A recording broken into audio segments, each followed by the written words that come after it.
Hi everyone, स्वागत है आपका मेरे YouTube channel physics solution point पर।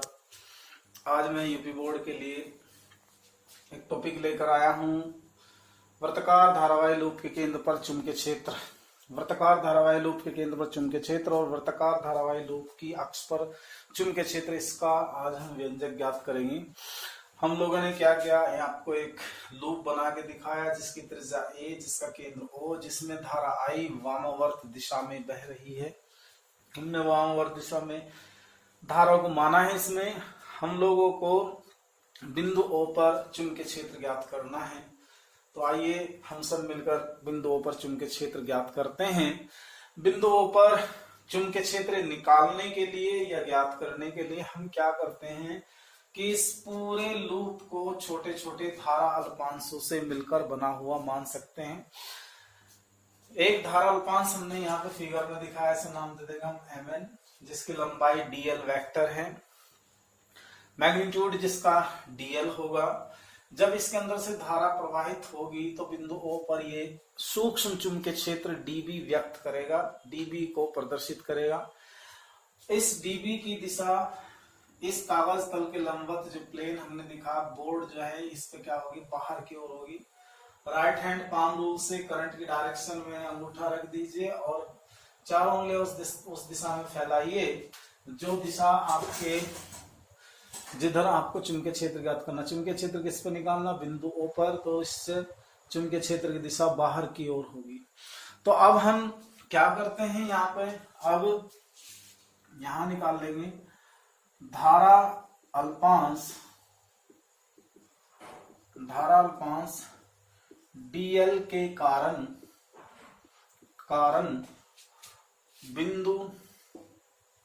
बिंदु कह दो या केंद्र कह दो O पर चुंबकीय क्षेत्र नाम लिखेंगे इसका dB। It is equal to dB बराबर होगा μ0 बटे 4 pi I dl sine theta होगा साइन 90 बटे कितना a स्क्वायर। बायो-सावर्ट के नियम की एप्लीकेशन है। dB it is equal to μ0 बटे 4 pi I dl sine 90 upon a square. ये आएगा dB it is equal to μ0 upon 4 pi I dl upon a square. इसकी दिशा, ये इक्वेशन फर्स्ट कह देंगे, यह क्या होगा, यह कागज तल के लंबवत क्या होगा, ऊपर की ओर होगा, जैसा हमने चित्र में दिखाया, ऊपर की ओर होगा। यह तो एक धारा अल्पांश के लिए आया, परंतु यह जो है ना finite number of current element से मिलकर बना हुआ है, एक निश्चित धारा अल्पांशों से मिलकर बना हुआ है। तो बिंदु O पर परिणामी चुंबकीय क्षेत्र ज्ञात करने के लिए सभी धारा अल्पांशों के कारण बिंदु O पर चुंबकीय क्षेत्र ज्ञात करेंगे। जब सभी धारा अल्पांशों के लिए बिंदु O पर चुंबकीय क्षेत्र आएगा तो परिणामी चुंबकीय क्षेत्र ज्ञात किया जा सकता है bye integration of this term. इस टर्म का इंटीग्रेशन कर लेंगे, आप इसको नोट कर लें।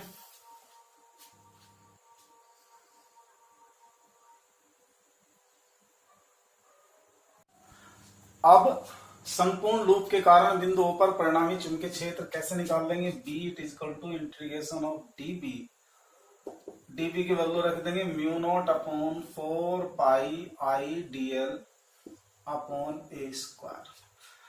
लिमिट क्या होगी बेटा, dl का मतलब यहां से अगर इसे स्टार्ट करें 0 से और टोटल लंबाई हम इसकी मेजर करें तो वो कितनी आएगी, 2 पाई r। इसकी जो परिधि होगी वो क्या होगी, 2 पाई r टोटल लंबाई। तो यहां से हम μ0 upon 4 pi I upon a square integration dl। But परंतु इंटीग्रेशन dl का जो मान है वो क्या होगा, तुम्हारा वृत्त की परिधि होगी। वृत्त की परिधि किसके बराबर होगी बेटे, 2 पाई a। वृत्त की परिधि 2 पाई a। तो यहां पे वैल्यू रख दें इसकी। इसलिए हमारा फार्मूला जो बनेगा B बराबर μ0 upon 4 pi I upon a square multiply 2 pi a। जो जिससे कैंसिल हो रहा है उससे कैंसिल कर दें तो b बराबर क्या आएगा, mu 0 upon 2i upon a। ये इसका फार्मूला हो गया, ये समीकरण नंबर बन गई 2। और एक फार्मूला और बनाया जा सकता है इसका, वो फार्मूला ये है, या b बराबर क्या होगा, म्यू 0 बटे 4 पाई कर दीजिए। 4 पाई से मल्टीप्लाई करने का मतलब 2 पाई आई से ऊपर नीचे गुना कर दी, 2 पाई आई अपॉन ए। ये भी इसका फार्मूला है, ये भी इसका फार्मूला है। इसमें एक टर्म और है, यदि हम बता दें से, यदि ये लूप इसमें कैपिटल एन फेरों से मिलकर बना हो, इसके फेरों की संख्या कितनी हो, इसमें कैपिटल एन इजकल टू क्या हो, म्यू 0 एन फेरे हो इसमें, तो ये इसका चुंबकीय क्षेत्र क्या होगा, म्यू 0 एन आई अपॉन कितना देगा, 2a। ये भी इसका फार्मूला है। तो इक्वेशन नंबर 4, यदि वृत्ताकार धारावाही लूप एन फेरों से मिलकर बना हो तो इसका चुंबकीय क्षेत्र B इक्वल टू आएगा म्यू 0 एन आई अपॉन 2a। तो यहाँ पर समीकरण हेयर इक्वेशन 2, 3 एंड 4, समीकरण 2, 3 व 4 वृत्ताकार धारावाही लूप के केंद्र पर उत्पन्न चुंबकीय क्षेत्र की अभिष्ट समीकरण हैं। आप इसे नोट कर लें, ये कंप्लीट हो चुका आपका आर्टिकल।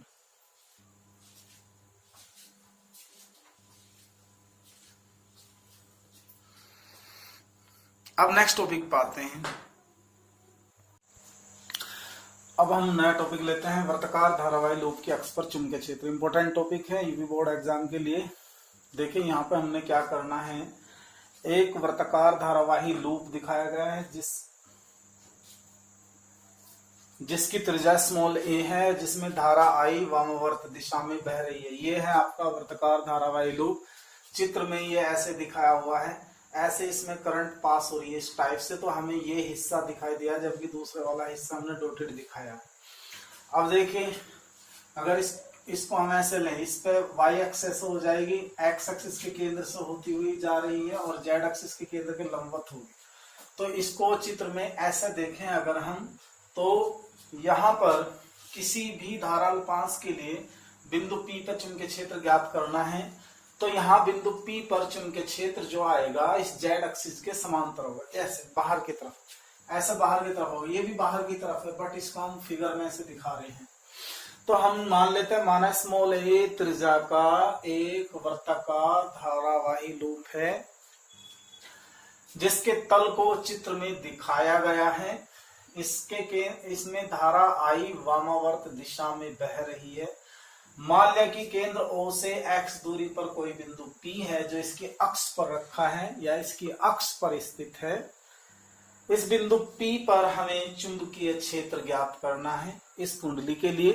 तो हमने यहाँ क्या करना है कि Mn, एक धाराल्पांश Mn बराबर मान लेते हैं dl के, जिसकी लंबाई dl है, और ठीक इसके समान ही दूसरा धाराल्पांश m डैश n डैश मान लेते हैं जिसकी लंबाई dl होगी। आप ये देखें, इस लाइन से ऊपर और नीचे ये आपका लूप क्या होगा, सममित होगा। अगर मैं इसे ऐसे दिखाऊं, आप देखें इसके डायमीटर के इधर भी और इधर भी ये कैसा होता है, एक जैसा होता है, सिमेट्रिक होता है, सममित होता है। तो अगर हम दोनों धाराल्पांशों की एक साथ कैलकुलेशन करें तो एक धाराल्पांश के लिए चुंबकीय क्षेत्र आएगा dB इस दिशा में, दूसरे धाराल्पांश के लिए चुंबकीय क्षेत्र आएगा dB इस दिशा में। अगर इस एक्सिस को हम ऐसे बढ़ा दें तो ये इसके क्या होगा, समांतर आ जाएगा बेटे। ये z डैश होगा इस दिशा में। देखने से आपको लगेगा समांतर नहीं आएगा, बट आप इसको ऐसे समझें, ऐसे बाहर की तरफ। तो दोनों के लिए चुंबकीय क्षेत्र dB, एक का इस डायरेक्शन में होगा, एक का इस डायरेक्शन में होगा। अब यदि हम dB को घटकों में विभाजित करें, यहां समझिए, मान लीजिए दूरी r x अक्ष से फाई कोण बना रही है और ये लंबवत होगा इस लाइन के, तो ये पूरा कोण 90 डिग्री हुआ यहां तक। तो ये कितना बचा, 90 माइनस फाई। बट यहां से यहां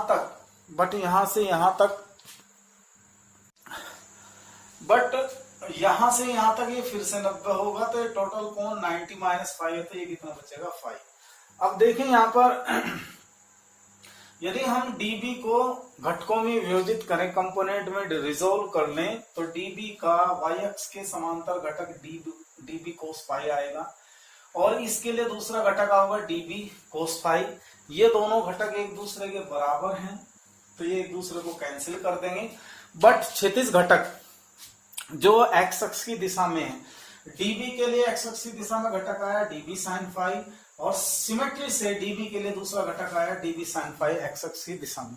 तो अगर हमने दो एलिमेंट लिए यहाँ करंट एलिमेंट, तो उनका जो घटक है वो डीबी साइन फाई, इन दोनों के लिए अगर हम इनको सम करेंगे तो इन दोनों के लिए मैग्नेटिक फील्ड आ जाएगा पॉइंट पी पर। अच्छा, अब हम क्या करते हैं, संपूर्ण वलय के लिए चुंबकीय क्षेत्र निकालते हैं, संपूर्ण लूप के लिए। अतः यहां निकाल लेंगे अतः, तो अब हम करेंगे, अब धारा अल्पांश Mn बराबर dl के कारण बिंदु P पर चुंबकीय क्षेत्र, पहले ये निकाल लेंगे dB μ0/4 pi I dl sin 90, distance क्या बैठेगी r², तो dB it is equal to μ0/4 pi I dl sin 90 की value 1/r²। This is the equation number first. मैं बता चुका। इसके बाद हम यहां लिखेंगे, अगर डीबी को घटकों में विभाजित किया जाए तो वाई अक्ष की दिशा में दोनों धारा अल्पांशों के लिए चुंबकीय क्षेत्र के वर्टिकल कंपोनेंट ऊर्ध्वाधर घटक एक दूसरे के बराबर और विपरीत होने के कारण परस्पर निरस्त हो जाएंगे सममिति के कारण।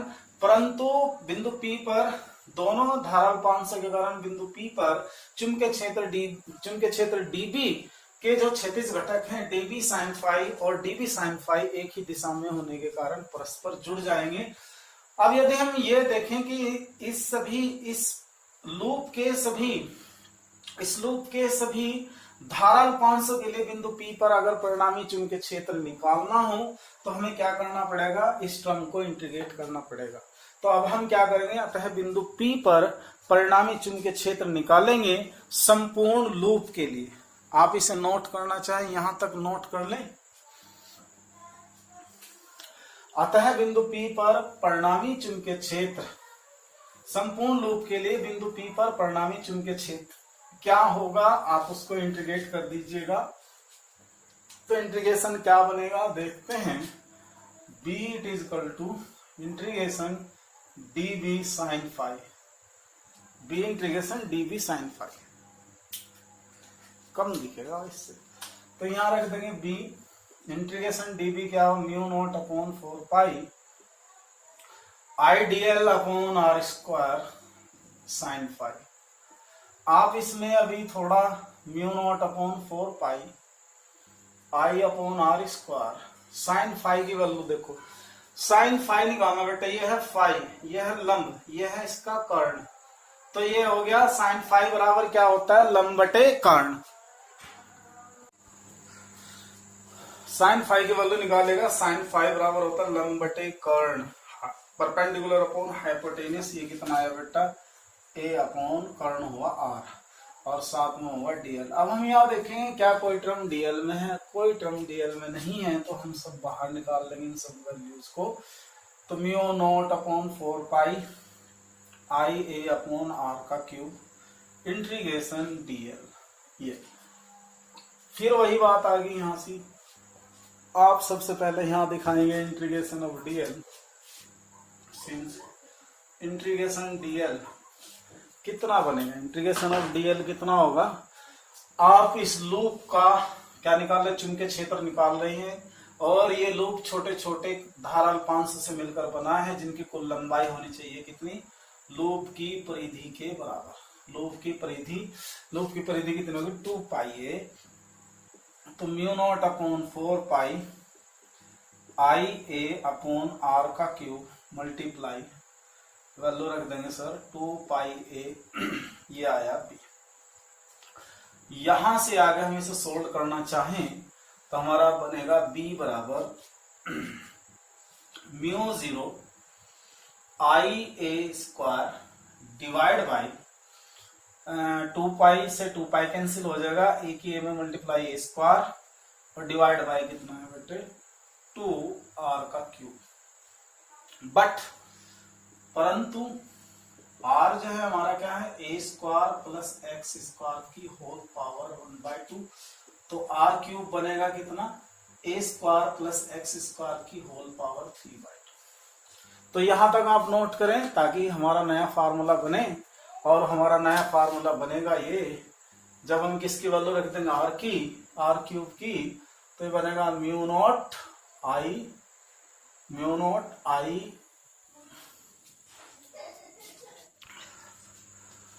ये आ जाएगा हमारा μ0 आई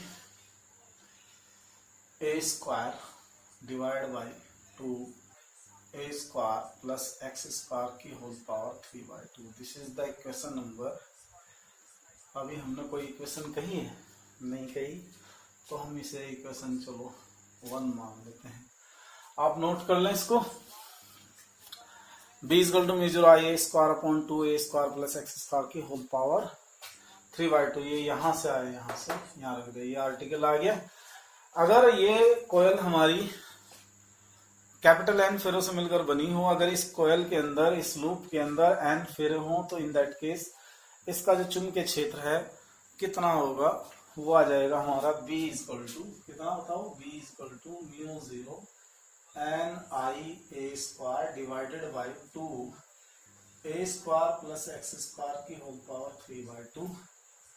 एक इक्वेशन यहाँ पे ये बनी। तो यहाँ इक्वेशन 1 और 2 वृत्ताकार धारावाही लूप की अक्ष पर स्थित किसी बिंदु पर चुंबकीय क्षेत्र के अभिष्ट सूत्र हैं। आप इसे नोट कर ले, फिर इसके स्पेशल पॉइंट बताते हैं आपको। Please note it.